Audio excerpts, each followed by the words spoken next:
Welcome back and thank you for joining me. I wanted to speak on this story. It is about a teacher who was killed by her ex-husband, I believe.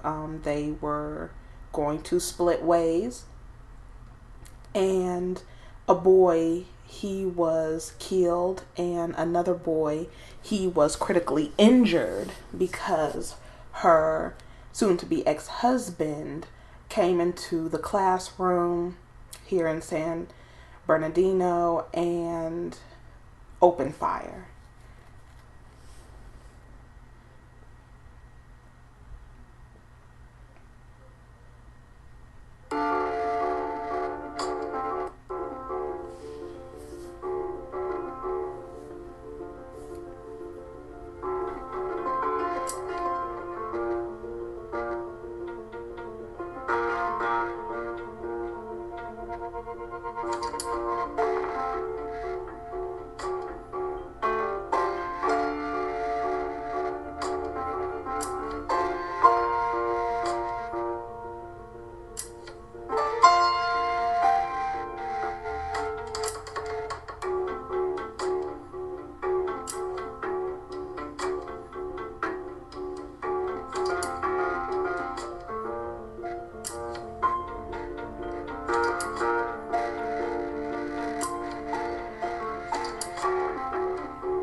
And in all honesty, there was no reason to then give the statistics of all of the murders that have been going on in the area, because you would need further details to get an understanding of what's going on with the killings or what it's all about. That was irrelevant. And also to bring up they were talking about the two so-called ISIS terrorists that targeted, it was I believe a state building. I'm not quite sure. I don't remember the story because I felt like it was bullshit. I didn't believe it. But back to this story. It says a man walked into his estranged wife's elementary school classroom in San Bernardino and opened fire without saying a word, killing her and an 8-year-old student before shooting himself in a murder-suicide that spread across the city. Still recovering emotionally from a alleged so-called terror attack just 15 months ago.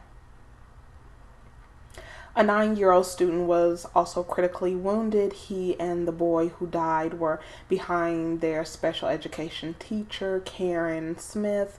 She was 53, the target of a man she had been married months earlier to. The shooting left hundreds of distraught parents waiting for hours to reunite with their child. Okay, whatever. Staffers knew Cedric, who had been estranged from his wife for about a month. He got into the school by saying he had to drop something off for Smith. And they said Cedric Anderson had a history of weapons, domestic violence, and possible drug charges. How do you have possible drug charges? But anyway, that predated the short marriage. He frequently wrote social media posts about his wife over the past month on what appeared on Facebook. Loved being married to Karen Smith Anderson. Posted a picture of the two of them March 4th in what he described as a date night. He posted several pictures of his wedding to Smith earlier this year and their honeymoon in Sedona, Arizona. Smith's mother, Irma Sykes, and her daughter had been friends with Anderson for about 4 years before they got married, but separated from him after about a month because she said the real Cedric. She did not elaborate. Sykes told Los Angeles Times her daughter was a mother of 4 who had been a teacher for 10 years. And it said some of the children had blood on their clothes, and he just came into the classroom and started shooting everywhere. And it gives a little bit more information, but that's all I'm going to read right now. But this is a horrific story.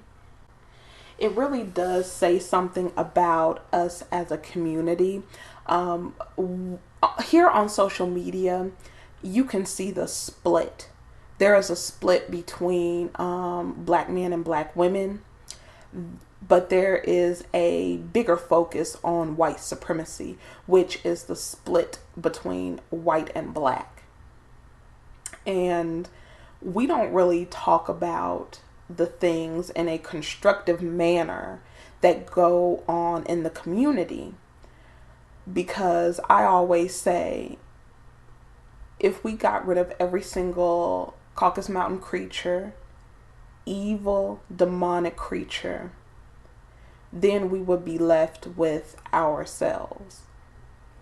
You know, other people have a way of coming together, but we cannot deny that there are things that are going on in our community. This tragedy happened because of the character of a person, and there are a lot of things that are going on within our community with our people. And like I said, this channel is about telling the truth, and it focuses on a lot of the problems that are coming in from outside influences. But one thing that I will not deny is the truth of there needs to be some accountability for the way we act and treat each other, and for the things that are going on within the community.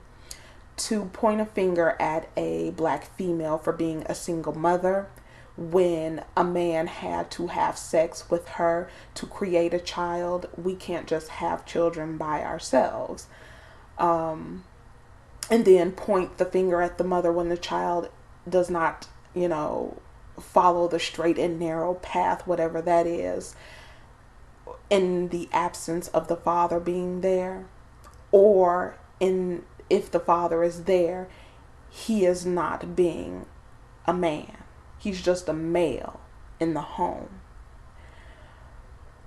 To have all of these fights going on between us, these crimes going on between us, then not to talk about the rape, the domestic violence, pedophilia, incest, and other things that go on within our community that we keep quiet about, that we don't talk about. Because who's going to come and help us? If we go to the police, really, a Caucasus Mountain monster is really going to help us? I mean, they call us NHI, so no human involved when there's a murder, if they come up on a body or one of us reports a crime.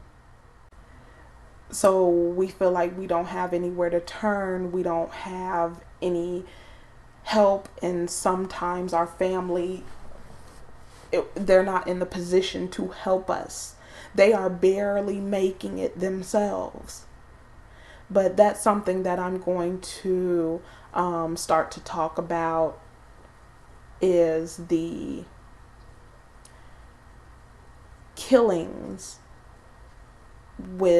in regards of we are being killed by our own. And I'm not talking about black on black crime. This is just crime, criminal elements within our community.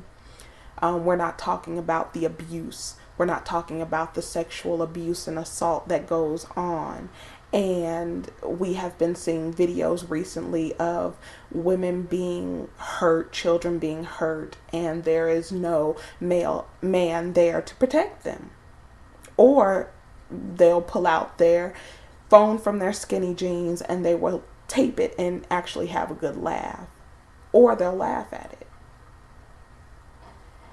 And that is a very bad sign for us as a people. As much as we want to say we want to come together, which is a lot of us who we could come together and do some things, we are level-headed and we could make some things happen, but it's just time after time you see these elements going on that is hindering us as a people. But I will go ahead and leave it right there.